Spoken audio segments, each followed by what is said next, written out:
નવરાત્રિને related આવી હાંસડી આવી ગઈ છે.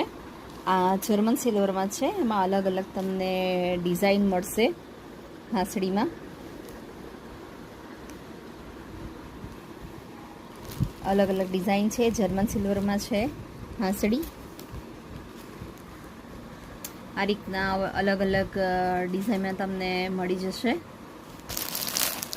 આ રીતના ઘણી બધી ડિઝાઇન છે. જેને જોઈએ તે વોટ્સઅપ નંબર ઉપર કોન્ટેક્ટ કરી શકે છે. પ્રાઇસ મેં તમને કહી દીધી છે, 350 રૂપિયા પ્લસ શિપિંગ છે. તો પ્રાઇસ માટે કોઈ ફોન કરતા નહીં. રેશમ ક્રાફ્ટ કરીને છે. જર્મન સિલ્વરની બધી વસ્તુઓ છે. આ તમને આવી રીતના અલગ અલગ જર્મન સિલ્વરની અત્યારે હાંસડી તમને આવી રીતના મળી જશે. શિપિંગ વર્લ્ડ વાઇડ છે, પણ શિપિંગ ચાર્જ તમારે આપવો પડશે.